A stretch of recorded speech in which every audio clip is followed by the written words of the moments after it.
아침을 뉴스로 깨웁니다. YTN 라디오 김호성의 출발 새아침. 여러분 안녕하십니까? 출발 새아침 김호성입니다. 진심으로 죄송합니다. 심려를 끼쳐드려 진심으로 죄송합니다. 이른바 물벼락 갑질 논란으로 폭행과 위력에 의한 업무 방해 혐의를 받고 있는 조현민 전 대한항공 전무가 다시 한번 대국민 사과를 했습니다. 취재진의 쏟아지는 질문에 죄송하다는 단어만 6번 사용을 했죠. 조현민 전 전무 15시간가량 경찰 조사 마치고 귀가했습니다. 죄송하다는 그 말에 진정성을 느끼는 국민들이 과연 몇이나 될지 모르겠습니다. 오늘 3부에서 이 논란 자세하게 짚어보기로 하고요. 처음으로 선보이는 코너이기도 합니다. 각 분야 전문가들이 함께 나와가지고요. 다각도로 이슈를 분석하는 참 이상한 조합 3부에서 준비하도록 하겠습니다.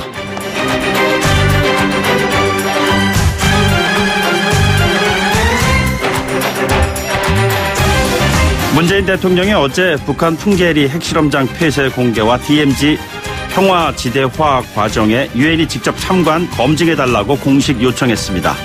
가장 권위 있는 국제기구인 유엔의 참여를 통해서 한반도 비핵화에 쐐기를 받겠다는 의지를 밝힌 건데요.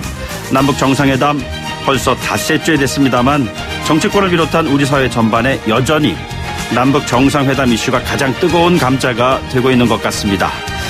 그래서요, 오늘 1부에서는 참여정부 통일부 장관으로 2차 남북정상회담을 총괄했던 이재정 전 장관 만나보겠습니다.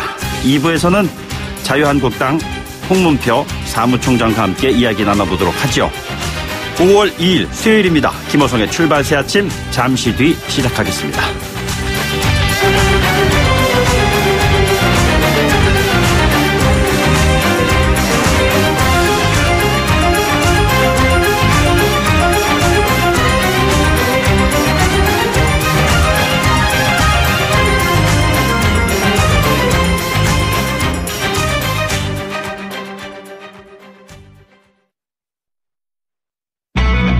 YTN 라디오 김호성의 출발 새아침.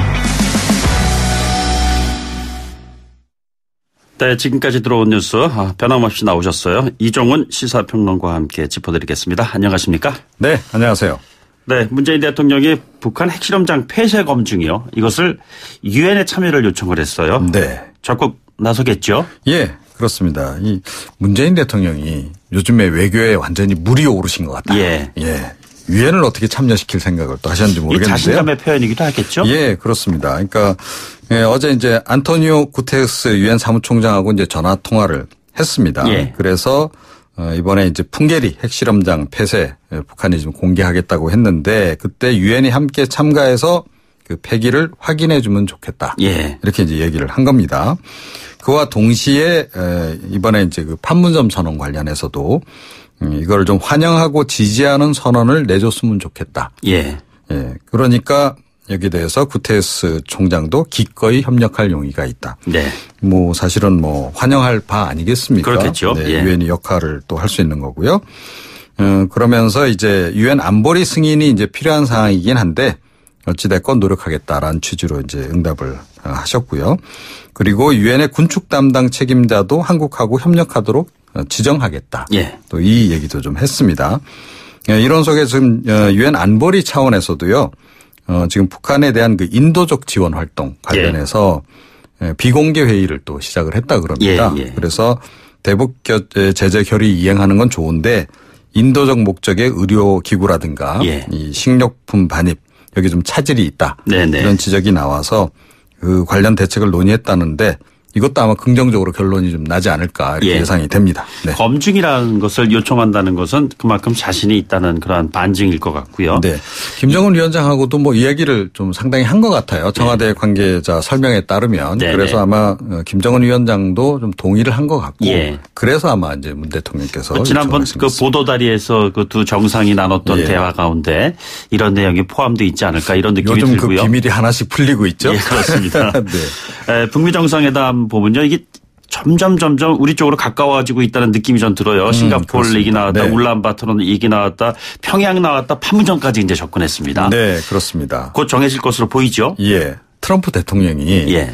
북미 정상회담 아주 흥행몰이를 좀 하시는 것 같아요. 그래서 네네. 매일 그 멘트 하나씩 내놓는 예. 그런 그 식으로 좀 하고 있는데, 그러니까 이번에도 이제 개최 장소 날짜가 수일 내로 결정될 것이다. 이렇게 예. 또 이야기를 했습니다. 그러니까 이제 임박했다. 이제 기대하시라. 개봉 앞둡니다. 예, 그런 얘기를 좀 한 거죠. 그리고 이제 기자들이 또 이제 문재인 대통령이 노벨 평화상은 트럼프 대통령이 받아야 한다라고 얘기를 했는데 네. 이거 어떻게 생각하느냐라고 얘기하니까 굉장히 관대하다라고 예. 생각한다. 근데 표정 관리를 좀 하시는 것 같더라고요. 너무 또 좋아하는 그런 또 신용을 또 하면 안 되니까 방송 나오는 거 보니까 이제 그렇고요. 또 이런 속에서 미국 하원 움직임도 상당히 좀 눈길을 끌고 있는데 이 판문점 선언 직후에 지금 여야 그러니까 공화당하고 민주당 의원들이 각각 나서서 지금 이 결의안 지지 결의안을 또 이렇게 하원에 제출을 했다 그래요. 네네. 이거 역시 트럼프 행정부 들어서는 처음 있는 여야의 공조여서 상당히 좀 눈길을 끌고 있는 그쪽은 상황입니다. 초당적 공조인데 우리는 좀 달라요. 그러니까 말이죠. 네. 심지어 미국조차도 예. 조야가 지금 협력하고 있는 상황인데 그렇습니다. 뭐 화제를 좀 달리 좀 돌려서요. 그 조현민 전 대한항공 전무가 경찰 조사를 마쳤어요. 네, 그렇습니다. 어제 오전 10시 경찰에 출석을 했습니다. 그 광경 TV로 다 이제 보셨을 텐데요. 오늘 새벽 1시 15분까지 한 15시간 정도 조사를 이제 받았습니다. 혐의 내용은 뭐 아시겠지만 지난 3월에 대한항공 본사 그 광고 대행사하고의 회의 도중에 답변을 제대로 못했다. 질문에 대해서 그런 이유로 해서 광고사 직원들 향해서 뭐 음료수도 뿌리고 유리컵도 던진 그런 혐의를 지금 받고 있습니다. 핵심은 이제 그 유리컵을 이제 사람을 향해 던졌느냐 아니냐 이제 이게 될 텐데요. 이게 만약에 사람을 향해 던졌다면 이제 특수폭행 혐의가 추가된다는 얘기 아마 다 알고 계실 겁니다. 경찰 조사 과정에서도 이 부분을 아마 집중적으로 이렇게 질문을 이제 던졌다고 이제 하는데, 지금 뭐 역시 혐의를 좀 부인한 것으로 사람을 향해서 던진 적은 없다. 이렇게 지금 이야기를 한 것으로 알려지고 있는데요. 결국 뭐 그 관계자들도 또 증언을 다 한 상태이기 때문에 경찰이 종합적으로 판단을 내리지 않을까 이렇게 여겨집니다. 이 광고 대행사, 광고주 이 관계는 뭐 전형적인 갑을 관계이지 않겠어요? 네, 그렇습니다. 이 갑을 관계의 이슈가 이 사회에서 얼마나 극단까지 갈 수 있느냐 뭐 이런 그 상황을 보여주는 사례인 것 같아요. 그렇습니다. 네. 그 사건 사고 관련된 소식도 있어요. 어제 좀 안타까운 일이죠. 영암에 버스 사고가 있었다고 해요. 예, 참 이거 안타까운 좀 사고인데요. 그러니까 어제 오후 5시 반 정도였습니다. 전남 영암군 신북면 한 도로에서 이제 수확 작업을 마치고 이제 그 전남 나주 쪽으로 돌아가던 분들이 한 15명 정도 타고 있었던 그런 그 미니버스더라고요. 근데 도로 아래 이제 밭으로 이제 추락을 했습니다. 그래서 참 이게 또 숨진 분도 많이 나왔습니다. 8명이 이제 숨지고 7명이 이제 중상을 입는. 큰 사고예요. 그 충돌한 SUV 차량 쪽에서는 뭐 사망자는 나오지는 않았다 그러는데 그쪽에서도 이제 그 대부분 다 다쳤다 그래요. 지금 블랙박스를 다행히 이제 수거를 했다 그럽니다. 그래서 영상을 좀 분석 중인데 이 버스하고 그 SUV 차량이 버스는 이제 2차로에 있었고 SUV는 1차로에 있었는데 나란히 가다가 이렇게 서로 부딪혔던 모양입니다. 그래서 한 30m 정도 서로 이렇게 진행하다가 가드레일 받고 뭐 이렇게 도로 옆밭으로 이제 추락한 이제 그런 그 상황인데 글쎄요. 이런 사고가 그렇게 흔한 사고는 아니지 않습니까? 글쎄요. 정말 그런 것 같습니다. 충돌이라든가 추돌이 아닌 그런 그 사고여서 지금 원인 규명이 아마 곧 될 것 같고요. 오늘 오전 10시 반에 사고 현장 그 합동 조사도 좀 진행을 한다고 합니다. 좀 들여다봐야 되겠습니다. 그리고 댓글 공작 사건이죠. 드루킹. 저희가 그 출발새 아침 첫날이었을 때 그 청취자들이 마구 그 문자를 보내주셔가지고 저를 호성킹이다 뭐 이렇게 또 얘기했다고는 PD의 얘기가 있어서 말이죠. 이 드루킹 첫 재판이 열릴 예정이죠? 네, 그렇습니다. 그런데 그 별명 좋아하세요? 이건 뭐 전 킹 되기는 아직 멀었고요. 방송계를 조금씩 장악해 나가도록 하겠습니다. 알겠습니다. 오늘 이제 그 재판이 서울중앙지법 형사 12 단독 이 김대규 판사 주재로 지금 열립니다. 그러니까 오전 11시 20분 열리고요. 이 지금 드루킹 김모 씨 더하기 이제 두 사람 이렇게 세 명에 대한 1차 이제 공판 기일인데 그런데 이게 뭐 재판 자체가 지금 복잡한 재판이 아니어서 바로 뭐 곧바로 선고가 나온다는 얘기도 있습니다. 그 혐의는 일단 이제 지난 그 1월 17일 오후 10시 2분께부터 그 다음날 오전까지 이 평창 동계올림픽 관련 기사 공감 추천수 조작한 그 혐의죠. 그러니까 컴퓨터 등 장애 업무 방해 혐의입니다. 예. 요 사안 자체가 그렇게 복잡한 게 아니어서 네. 곧바로 이제 판결이 나올 수 있다는 얘기고요. 그런데 이것만 가지고 이제 사실은 선고를 한다 그러면 형량이 그렇게 높지 않다 그럽니다. 예. 그러니까 5년 이하의 징역 또는 1,500만 원 이하의 벌금 네. 예상을 하는데 집행유예 가능성도 굉장히 높고요. 또 벌금형으로 그냥 끝날 가능성도 지금 높다. 뭐 이런 얘기입니다. 그렇게 되면 곧바로 석방되는 거 아니겠습니까? 예. 그 뒤에 과연 이제 어떻게 될지 뭐 그야말로 폭로전에 나설지 이 드루킹이 아니면 뭐 증거인멸하고 또 그동안에 약간 그런 행보를 보였는데 뭐 일종의 뒷거래 예. 뭐 이런 걸 또 시도하지 않을까 뭐 이런 관측도 나오곤 있습니다. 그리고 이제 김경수 의원 보좌관 조사받지 않았습니까? 예, 그렇죠. 김경수 의원이 이제 언제 소환 조사를 받을지 이것도 예. 좀 관심사로 떠오른 상황인데 아직 일정이 나오진 않습니다. 예, 정상회담 이슈에 다소 좀 묻혀 있는 게 아닌가 생각이 들었는데요. 앞으로 그 과정이 좀 지켜봐야 할 내용인 것 같습니다. 예, 오늘 감사합니다. 지금까지 이종훈 시사평론가였습니다. 고맙습니다. 네. 여러분은 지금 FM 94.5MHz로 방송되고 있는 YTN 라디오 김호성의 출발 새 아침을 듣고 계십니다. 의견 주실 분은 짧은 문자 50원, 긴 문자 100원의 이용료가 드는 휴대전화 메시지 샵 0945, 우물정 0945번으로 의견 남기실 수 있습니다. 네, 문재인 대통령이 어제 북한 풍계리 핵실험장 폐쇄 공개 그리고 DMZ 평화지대화 과정에 유엔이 직접 참관해서 검증해달라고 공식 요청을 했습니다. 가장 권위 있는 국제기구인 유엔의 참여를 통해서요. 한반도 비핵화에 쐐기를 받겠다 뭐 이런 의지가 아닐까 생각이 듭니다. 참여정부 통일부 장관으로 2차 남북 정상회담을 총괄했던 이재정 전 장관님이시죠. 전화로 연결해서 이야기 나눠보도록 하죠. 안녕하십니까?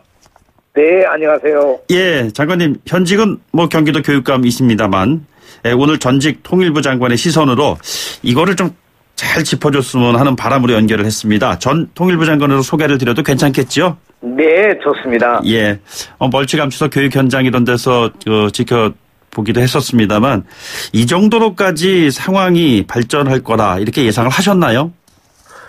이번 일은 뭐 전문가들도 그렇게 예측을 못했던 일이거든요. 예. 왜냐하면 과거의 경험을 살펴보면 이렇게 급작스럽게 변화할 수가 있을까 이런 상상 안 했는데 네네. 사실은 지난 1월 1일 김정은 위원장의 신년사를 보면서 과거의 신년사는 전혀 다른 톤과 다른 내용을 담고 있었기 때문에 예. 그때부터 우리는 이게 이제 핵무기와 미사일을 완성했기 때문에 이렇게 당당하게 나오는 게 아닌가 이렇게 생각을 했었죠. 예. 그렇다면요, 뭐 모든 경기에서도 보면 수훈갑이 있듯이 이번 정상회담 그 마크에서 가장 1등 공신으로 일한 사람이라면 누구를 꼽으시겠습니까? 역시 문재인 대통령께서 아무튼 이 상황을 잘 관리를 해 오시고 특히 평창올림픽 기간 동안에 북과의 접촉을 통해서 아주 원만하게 일을 풀어나가신 거고요. 예. 여기에 김정은 국무위원장이 그야말로 과거의 북한의 지도자와는 전혀 다른 아주 개방적이고 적극적이고 그리고 솔직하게 이번 예. 일에 접근함으로써 성공했다고 생각합니다. 그렇습니까? 그런데 사실은 이 배후에는 제일 큰 일이 역시 미국의 힘이고 네. 트럼프 대통령이 가장 큰 공을 세우지 않았나 예. 이렇게 생각을 합니다. 뭐 노벨상 얘기까지 나오지 않겠습니까? 네. 왜냐하면 트럼프 대통령이 직접 김정은을 만나겠다. 예. 햄버거를 먹으면서도 회의를 하자. 예. 이런 얘기를 틈틈이 했던 것이 주요한 아마 변화의 요인도 됐다고 생각합니다. 예. 그러니까 여기까지 오기까지는 나름대로 숙성되는 과정의 메시지가 있었어요. 네. 그런데 저희들이 보기에는요, 그 야당 쪽의 입장은 또 많이 달라요. 홍준표 대표는 생각도 많이 다르고요. 이 점에 대해서는 어떻게 생각하고 계시는지요? 야당은 정치적으로 여러 가지 평가를 하고 접근할 수 있겠습니다만 저는 이 상황이 단순히 남북 관계에서만 해결된 것이 아니라 아시다시피 미국과 북한, 일본과 북한, 중국과 북한, 러시아도 역시 마찬가지로 이런 관계 속에서 이루어진 것이기 때문에 예. 마치 전 금고문을 열 때 다이아를 왼쪽으로 몇 번, 오른쪽으로 몇 번 돌리지 않습니까? 네네. 그래서 마침내 금고문이 찰칵하고 열리는 거나 마찬가지로 예. 이 문제는 단순히 우리만 원한다고 되는 일이 아니고 북한이 결심한다고 되는 일도 아니거든요. 네네. 그래서 여러 나라들의 이런 관계가 아주 제때에 맞아서 그야말로 한반도 평화의 금고문이 활짝 열린 것이 아닌가 이렇게 판단을 합니다. 그렇게 되면 충분히 이해할 만한 상황이겠다라는 느낌도 들지만요. 이 보수층 결집 관련된 그 표현의 수위는 생각보다 좀 강경하거든요. 감성팔이라는 얘기도 나오고요. 위장쇼라는 얘기도 나오고 그러는데요. 전직 장관님의 입장에서 이러한 그 분위기가 펼쳐지고 있는 것에 대해서는 어떠한 생각을 가지고 계시는지요? 네, 퍽 안타까워요. 근데 이제 한 가지 우리가 주목할 점은 김정은 위원장의 경우에 지난 7년 집권 기간 동안에 사실은 잘못된 건 잘못됐다, 실패한 건 실패했다. 그러면서 공개적으로 약속한 내용은, 제 기억으로는 100% 진행해 왔고 약속을 시켰거든요. 예. 그런 점에서 이제는 김정은 위원장을 잘 정말 이렇게 이끌어가면서 함께 논의하면서 정말 우리 대통령 말씀하신 것처럼 하나의 동반자, 예. 진실한 동무로서 서로 만나면서 이야기를 나누면서 문제를 해결해가는 노력에 예. 지금 첫 출발이라고 생각해요. 예. 무슨 완성도 아니고요. 네네. 근데 저는 오늘 미국의 상하원에서 트럼프 대통령의 대북 외교에 대해서 지지하는 성명을 발표했다는 걸 보면서 예. 너무 부럽습니다. 글쎄, 미국도 그러는데 어떻게 우리 국회는 정작 이런 결의를 예. 못할까? 네. 그렇습니다. 그런 그 아쉬움이 분명히 그 전 장관님으로서 드실 거라 이런 생각은 들고요. 김정은 국무위원장 좀 전에 언급하셨습니다만 북한에 있는 그 핵실험장 폐쇄를 공개하겠다. 와서 봐라. 이런 아주 자신감 있는 표현까지도 하지 않았습니까? 이렇다면은 그 국제원자력기구 IAEA 사찰도 하게 되겠죠? 저는 그렇게 생각합니다. 모든 걸 열어놓고 아마 검증을 받겠다. 이런 예. 생각을 가질 거고요. 예. 그 검증 받는 것도 과거에는 좀 제한적으로 하려고 북한도 그런 노력을 했었지만 이번에는 아마 제한 없이 검증받겠다는 생각을 가지고 나선 것이 아닌가 이렇게 해석을 합니다. 그 외부의 제재 문제 관련된 질문을 그러면 좀 연장선상에서 드리도록 할게요. 그 남북 경협에 대한 얘기도 나오고 그랬습니다만 지난 정상회담 때예요. 국제사회에서의 그 북한에 대한 대북 제재방이 사실 굉장히 촘촘하게 돼 있지 않습니까? 네. 특히 유엔 안보리에서 북한 인도적 지원 활동에 대한 그 논의도 하고 있다고 하는데요. 그 어느 때보다도 강력한 제재 결의안이 지금 들어가 있는 상태에서 제재 완화가 이루어질 수 있을까요? 저는 유엔의 지난 십수년간 북한에 대한 제재 또 미국의 경제 제재에 대한 모든 것 이런 것들은 사실상 살펴보게 되면 원인은 북한이 제공한 거 아니겠습니까? 예.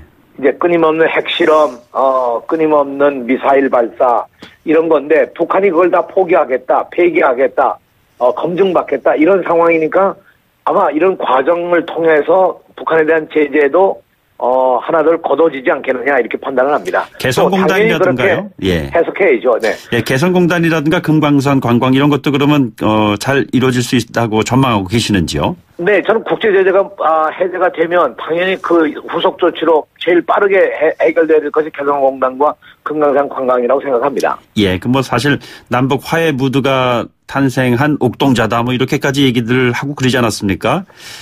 그 평화의 상징이고 평화의 실질적인 증진을 해오는데 금강산과 개성이 큰 역할을 해왔던 것이죠. 그리고 개성공단의 경우는 사실 김정은 위원장의 아주 업적 가운데 업적이거든요. 예. 그렇기 때문에 아마 김정은 위원장도 이걸 빨리 다시 시작하는데 아마 공감을 하고 있을 겁니다. 그리고요. 장관님 엊그제 정동영 전 장관께서도 나오셔서 북미 정상회담 장소에 대한 가지고 계신 생각을 말씀하셨는데 평양이 되지 않을까 이런 얘기도 하셨어요. 그런데 이제 판문점 얘기가 아주 급부상하고 있거든요. 장관님께서 어떻게 좀 보고 계시는지요?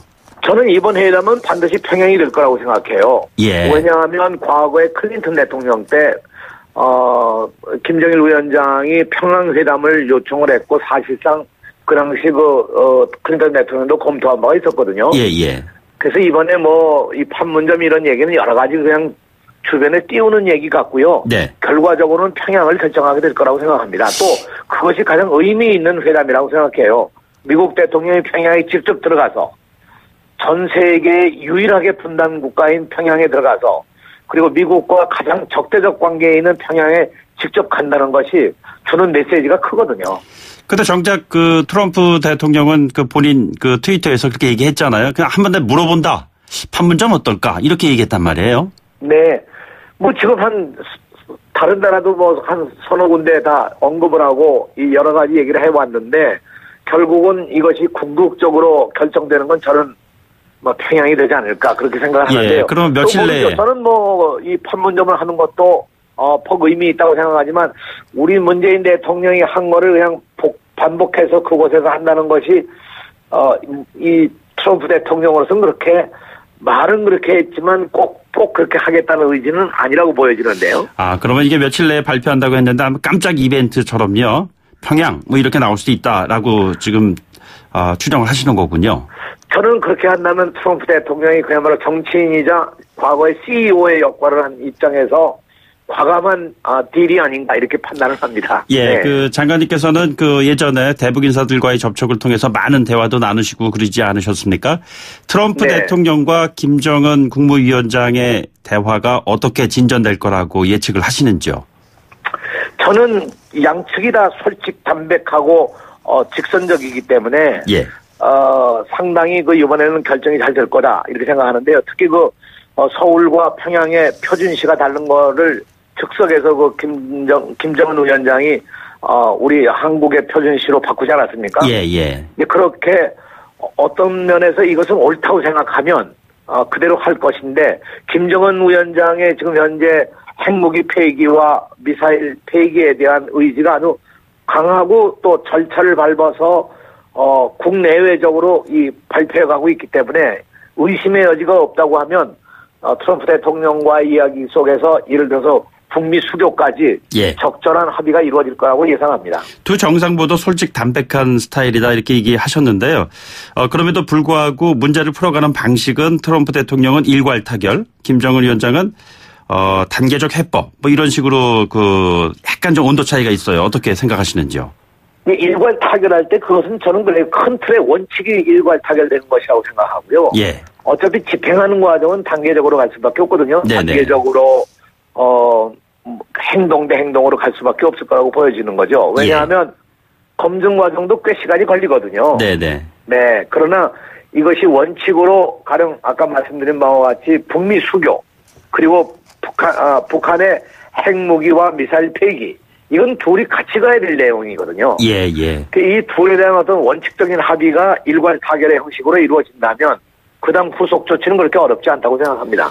예, 주변국들의 영향도 만만치 않을 것 같아요. 중국, 일본, 러시아, 미국 말할 것도 없고요. 이 한반도 둘러싼 주변국들의 공조, 그 어느 때보다도 중요하다는 생각인데 장관님께서 어떻게 생각하고 계시는지요? 지금 문재인 대통령이 아주 너무 잘하고 계시지 않습니까? 한미 공조, 트럼프 대통령하고 70분 넘게 대화도 나누시고 이번 북미 정상회담이 이루어지게 되면 바로 한미 정상회담이 또 열리게 되고 그 다음에 일본과 북한과의 관계도 잘 조정하고 계시고 러시아나 중국과의 대화도 적극적으로 하고 있기 때문에 저는 이번 성공률이 가장 높다는 건 이런 국제관계가 잘 조율되고 있다는 점에서 한반도 문제가 해결되기 아주 높은 희망이 있다 이렇게 판단하는 것이죠. 지금 언급하신 그 국가들 가운데 중국의 경우는 지금 대통령께서는 시진핑 주석하고 통화를 아직까지 못한 걸로 알고 있거든요. 일각에서는 종전 선언과 관련해서 남북미, 남북미중 이런 3자냐 4자냐 이런 회담 추진하기로 한 걸로 알고 있는데요. 중국이 좀 소외되는 게 아닌가 이런 얘기도 있습니다. 어떻게 보시는지요? 저는 중국하고 통화를 했다 안 했다가 문제가 아니고 조만간에 이제 한중일 정상회담도 또 열릴 예정으로 있고 이런 여러 가지 과정을 통해서 또 하나는 북한이 중국과 긴밀한 연락 관계를 통해서 아마 이런 문제들이 다 잘 처리될 거라고 예상합니다. 그 장관님 지금 말씀해 주시는 동안 그 청취자분께서 9976님이 보내준 그 내용을 전해드릴게요. 남북 대화 잘 되기 바라는데 너무 서두르는 것 같습니다. 서두르지 않았으면 좋겠습니다. 뭐 이런 청취자 의견이 들어와 있거든요. 어떻게 느끼시는지요? 네, 저는 이 남북 문제는요, 서두른다고 될 일도 아니고, 무슨 뭐 시간을 두고 아주 조심스럽게 간다고 되는 일도 아니고 그렇습니다. 이게 원칙적으로 딱 정해져 있는 거죠. 핵무기의 폐기가 이루어지느냐 안 이루어지느냐. 이게 관건이거든요. 예. 두 번째, 북미 간의 외교 관계가 수립되냐 안 되느냐. 이게 가장 큰 핵심인데, 이 두 가지는 1992년부터 지금까지 과제입니다. 예. 오랜 과제입니다. 그런 그 큰 원칙에 북미 간의 합의가 이루어지고, 우리 남북 간의 정상 간의 합의된 내용이 북미 간의 합의 과정 속에서 연결돼서 합의가 된다면 저는 이것이 한반도 평화를 만들어내는데 결정적 역할을 하게 되겠죠. 예, 그럼 짧게 여쭙겠습니다. 연내에 종전선언 가능할 거라고 보시는지요? 전 연내에 종전선언이 가능하고 종전선언이 돼야 된다고 생각합니다. 그게 하나의 입구거든요. 그것이 계모로 해서 다음 단계로 넘어갈 수 있다고 생각합니다. 예, 한반도 평화를 위한 입구, 종전선언, 연내에 될 수 있을 것이라고 본다. 이런 말씀이셨습니다. 네, 오늘 말씀 고맙습니다. 네, 감사합니다. 네, 지금까지 이재정 전 통일부 장관이었습니다. 출발새 아침 1부 마치겠습니다. 소통의 아침을 여는 공정한 목소리 YTN 라디오 김호성의 출발 새 아침. 네, 2부 순서 시작하겠습니다. 잠시 뒤 2분 뒤에 뵙겠습니다. YTN 라디오 김호성의 출발 새 아침. 네, 남북 정상회담 이후에 자유한국당 홍준표 대표의 발언이 연일 화제가 되고 있습니다. 위장평화쇼, 세 번 속으면 공범, 감성팔이로 북핵 문제에 대처하는 게 안타깝다. 뭐 이런 얘기들이에요. 지방선거 출마자들이 이런 강경 발언 때문에 뭐 여러 가지 난감한 상황을 맞이하기도 한다는 이야기도 있습니다. 그래서요, 오늘 자유한국당 지방선거기획위원장 맡고 있는 홍문표 사무총장 전화로 연결해서 이야기 나눠보도록 하죠. 안녕하십니까? 네, 안녕하십니까. 홍문표 의원입니다. 예. 저 홍준표 대표님에 대한 이야기를 홍문표 총장님께 듣도록 하겠습니다. 네네. 한국당 그 지방선거 출마자들이 조금 전에 제가 언급했습니다만 홍준표 대표님의 그 강경 발언으로 인해서 뭐 여러 가지 생각들이 많으신 것 같습니다. 김태호 경남도지사 후보 발언이 너무 나갔다. 유정복 인천시장은 당 지도부가 아직도 뭐 제가 이런 표현 드려서 죄송합니다만 정신 못 차리고 있다. 이런 얘기까지 했습니다. 사무총장께서 어떻게 생각을 하고 계시는지요? 글쎄, 이제 뭐 듣기에 따라서 조금씩 다를 수가 있는데요. 그 표현을 또 시장 군수 되시는 타 후보자들은 또 아주 속 시원하게 잘했다고 하는 분도 계시고, 그러나 이제 뭐 아시는 바와 같이 알아듣기 쉽고 직선적인 표현을 쓴 것이란 말이에요. 예. 이것을 좀 더 미사용어를 썼었으면은 뭐 이런 얘기가 없었을 텐데 하는 아쉬움이 있습니다만은. 네네. 대통령을 상대하고 정부를 견제하고 비판해야 할 제1야당에서 당 대표가 이런 정도의 어떤 말씀을 한 데 대해서 나름대로 당내에서는 좀 용해도 하고 네네. 또 서로 또 이해도 하고 해야 될 텐데 또 그걸 또 대받아 쳐서 그런 표현을 쓴 것은 좀 유감스럽다 이렇게 말씀을 드립니다. 표현의 문제일 텐데요. 지방선거 앞두고 보수 결집용 아니냐 이렇게 해석하는 분들도 있어요. 어떻게 보십니까? 뭐 결집용도 있겠죠. 그러나 이제 방금 말씀드린 대로 정부를 견제하고 비판하는 제1야당에서 어떤 현실을 놓고 사실대로 좀 직설적인 표현을 한 것이 그렇게 많은 국민들에게 뭐 우려를 주는 그런 것은 또 아니지 않냐 하는 생각을 갖습니다. 출마자들 입장에서 볼 때는 중도층 표심이 벗어나는 것이 아닐까 이렇게 전전긍긍할 수도 있지 않겠어요? 그렇습니다. 뭐 표를 겨냥하면은 뭐 한 분 한 분 다 그 취향에 맞는 용어를 써주면 좋은데 예. 이 당의 대표는 대표가 정부를 견제하고 비판하는 소리를 안 내주면은 누가 그 얘기를 하겠습니까? 네. 후보들은 입 다물고 있고 좋은 얘기만 하고. 예. 그리고 국가의 정체성과 우리 당의 입장은 누가 대표해서 그런 옳고 그런 얘기를 해주는 것이 저는 바람직하지 않은가 생각을 갖습니다. 예, 뭐 정상회담 이후에요. 그 판문점 선언 후속 조치가 뭐 나오고 있지 않습니까? 55년 만에 네. 대북 확성기 방송 시설 철거 작업도 이루어졌고요. 내일부터는 판문점 선언 이행 추진위원회도 본격 가동되고 또 좀 전에 뭐 이재정 전 장관께서도 말씀하셨습니다만 미국 상하원의 그 초당적인 협력 이런 분위기도 있고 그래요. 그런데 남북 정상회담부터 지금까지의 상황을 어떻게 보고 계시는지요? 저는 다행스러운 일이고 우리가 희망적으로 그 말 선언대로 하나하나 이루어졌으면 좋겠다는 총체적 말씀을 좀 드리고 싶고요. 예. 단 이제 문제를 지적한다면은 대북 방송 확성기 이것만 끄면은 되지. 네네. 그 시설까지 왜 조급하게 철거를 하느냐 하는 문제는 저희들은 이의를 제기합니다. 네네. 소위 핵 폐기의 매뉴얼이 나온 후에 네네. 이건 철거해도 되는 거거든요. 예. 그 나중에 또 어떤 상황이 잘못되면은 또 우리가 이걸 시설을 또 할 겁니까? 예. 그래서 저는 이 확성기 방송만 중단을 하고 그리고 시설 폐기는 너무 일렀다. 좀 상황을 보면서 하는 게 좋았지 않냐 하는 말씀을 드리고 싶고요. 네네. 또 하나는 이 중요한 정상회담에서 나왔던 내용들이 국민들이 지금 다 모르고 있습니다. 예. 예를 들면은 청와대가 찔끔찔끔 전략적으로 비밀스럽게 국민을 호도하는 용어로 필요에 따라서 회담 내용을 공개하는 것은 예. 저는 온당치 않다. 이거야말로 6월 13일 선거용으로 이렇게 시기 조절을 하면서 아주 치졸하게 공개하는 모습은 예. 이것은 잘못됐다고 봅니다. 예. 그때 회담이 끝난 후에 그 이튿날이라도 대국민 홍보 또 국민에게 보고를 해야죠. 예, 이런 것들이 이렇게 돼서 이렇게 될 것이다 하는 거를 해야 되는데 전혀 얘기 없이 청와대 몇몇 사람만 알면서 이거를 찔끔찔끔 국민에게 공개를 하는 것은 이것은 저는 아주 치졸한 방법이라고 생각을 합니다.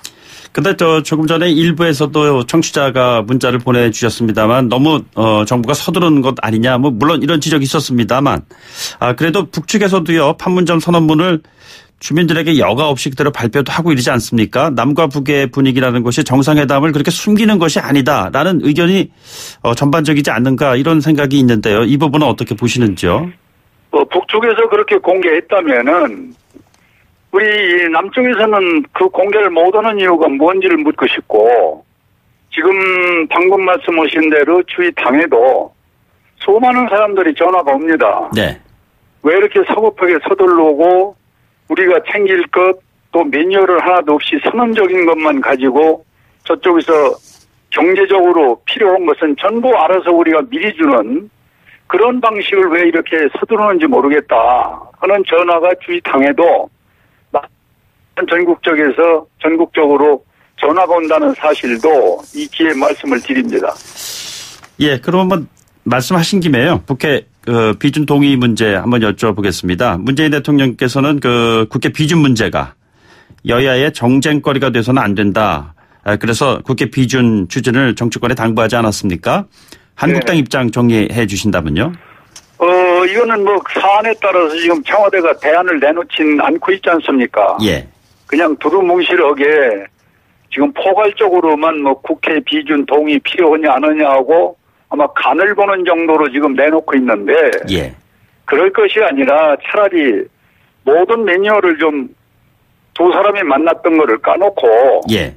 그리고 국민의 동의를 받는 쪽으로 그리고 국회 동의를 받는 쪽으로 가져야지 이렇게 청와대 몇몇 사람들만 알고 있는 이것을 어떻게 지금 우리가 속단해서 야당이 동의를 해주느냐 안 해주느냐 얘기를 하는 것은 좀 지금 시기에 성급하다 이렇게 지적을 합니다. 그런데 그 한국당에서 5월 임시국회 단독으로 지금 소집 요구하고 있지 않습니까? 네네. 거꾸로 그 민주당 쪽에서는 방탄용 국회다. 받아들일 수 없다. 뭐 이런 얘기가 나오고 있어요. 이 부분은 어떻게 네네. 받아들이고 계시는지요? 이 부분은 저희들이 참 하고 싶은 이야기인데, 현안 문제를 해결하려면은 누가 해도 국회를 열면은 같이 국회장에서 대화를 해야 되는데, 예. 이 방탄국회라는 이름으로 현안 문제를 포기하고 국회에 들어오지 않는 민주당의 모습이 저는 더 안타깝다고 생각을 합니다. 그러면 이 문제에 대한 해법을 어떻게 좀 제시하실 수 있으신가요? 저는 하루라도 빨리 만나서 예. 지금 현안 문제 나오고 있는 뭐 여러 가지 많은 그 현안 문제들이 지금 있습니다. 산적하게. 예. 뭐 예를 든다면은 지금 남북 문제 얘기한 것도 국회 와서 소상히 저는 보고를 한다든지 공개를 예. 해주는 게 좋겠고. 예.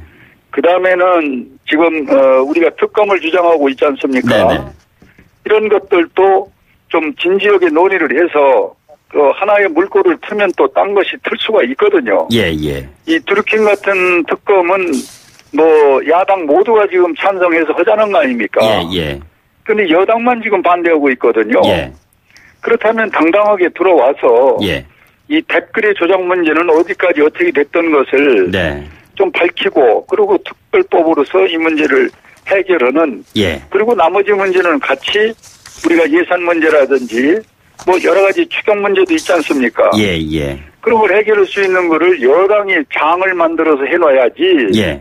힘 있는 여당이 문을 딱 닫아놓고 필요에 따라서 문을 열고 필요 없으면은 방탄국회라고 그러고. 예. 이런 나는 여당의 모습이 전혀 지금 손발이 안 맞고 지금 당에는 준비가 안 되고, 그러니까 우왕좌왕하는 모습이다, 이렇게 지적을 합니다. 드루킹 관련된 첫 재판도 열릴 예정이고 그래서요. 이 문제에 대한 질문은 나중에 기회가 되면 또 드리도록 하겠습니다. 화제를 좀 잠깐 돌려봐서요. 지방선거 얘기 잠깐 좀 여쭤보도록 하죠. 서울시장 관련해서요. 생각보다 너무 싱거운 싸움 되는 게 아닌가 하는 유권자들의 의견들이 많이 있습니다. 한국당 승산 있다고 보시는지요? 물론이죠. 저희들이 뭐 나름대로 갖고 있는 계획을 다 이 시점에 공개할 수는 없습니다만은. 네. 소위 우리 한국당의 후보의 저력과 또 우리가 가지고 있는 기본적인 조직이 나름대로 이제 작동이 되기 시작을 했거든요. 예. 그래서 저희들이 볼 때는 5월 10일 전후하면은 네. 많은 그 성과물이 나올 것으로 이렇게 나름대로 준비를 하고 최선을 다하고 있습니다. 6.13 지방선거 총괄 기획 단장 역할을 하고 계시잖아요. 선거는 뭐 여러 가지 계획도 중요합니다만 이기는 것이 중요하지 않겠습니까? 네. 안철수 후보와의 단일화, 이 부분 생각해 볼 여지가 있다고 보시는지요? 글쎄, 그 문제가 자꾸 나오고 있는데요. 저희들이 지금 단일화 얘기를 해본 일은 없거든요. 네. 그걸 뒤로 좀 알고 보면은 제3당인 안철수 씨 쪽인지 아니면은 뭐 바른미래당인지 그 문제가 자꾸 거기 속에서 제기가 되고 있는데, 이 본래 이 소위 연정이라든지 단일화 문제는 이 작은 데서 어려우니까 그것을 해결하기 위해서 문제 제기를 자꾸 하고 접근을 하는 것인데, 저희들은 지금 현재 저희들 나름대로 계획에서는 이 소위 단일화안이 없다, 이렇게 말씀을 드립니다. 지방선거 얘기하셨으니까요. 단일화안 이런 얘기에 대한 보관 나중엔 얘기해 주시고요. 현재 국회가 지금 꽉 막혀 있는 상황이 지방선거 치르는 데 있어 갖고 썩 그렇게 좋은 환경은 아니다라는 지적에 대해서 어떻게 의견을 가지고 계십니까? 예, 맞습니다. 지금 국회는 국회대로 작동이 되고 지방선거는 지방선거대로 돼야 되는데, 지금 아까 지적하셨던 지금 현안 문제, 드루킹 같은 문제는 이거는 작은 문제가 아니지 않습니까? 가짜가 진짜가 되고 없는 숫자를 가공해서 만들어서 국민에게 여론을 호도한다는 것은요, 이건 어느 정권에서도 보지 못했던 현실인데, 이런 것들을 특검을 통해서 소상히 국민에게 밝히고 선거는 선거대로 치르고 국회는 작동이 돼야 되는 이 판은 누가 뭐라 해도 여당이 깔아줘야 되는 겁니다. 네. 네. 알겠습니다. 북미 정상회담 관련해가지고요. 장소 문제 얘기가 나오고 조금 전에 이재정 전 장관께서도 판문점 얘기보다는 평양 아니냐 이런 얘기를 하셨어요. 네. 야당의 사무총장 입장에서 북미 정상회담 장소 어디가 될 거로 얘기를 이건 저는 하시는지. 그건 모르겠습니다만 세계적인 만남이고 또 세계 평화를 우리가 한눈에 볼 수 있는 상징적이라 그러면은 이미 검증받은 지난번 정상들이 만났던 판문점. 예. 판문점이 경호 문제라든지 안보 문제 또는 뭐 기타 등등의 문제를 한번 우리가 그쪽에서 요번 실험을 했지 않습니까? 예. 그래서 가장 안전지대라고 본다면은 네네. 저는 판문점이 제일 좋지 않겠냐 이렇게 좀 생각을 가지고 있습니다. 그 판문점이 가장 좋지 않겠냐는 의견이시고요. 북미 정상회담이 열릴 경우에 두 정상의 이야기가 순탄하게 잘 풀릴 거라고 예상하시는지요? 저는 반반 보고 있습니다. 네. 너무 지금 앞서가는 문제가 많고 또 매뉴얼은 전혀 없는데 선언적인 것만 갖고 이렇게 크게 논란을 벌이는 것도 조금 앞서가는 문제라고 보고 예. 이번에는 소위 좀 제대로 되려고 그러면은 저는 소위 핵을 그동안에 관리하고 했었던 인적 자원까지도 예. 함께 통제라든지 폐기하는 방안이 나와야 네네. 소위 저는 이 핵에 대한 문제가 마무리된다. 네.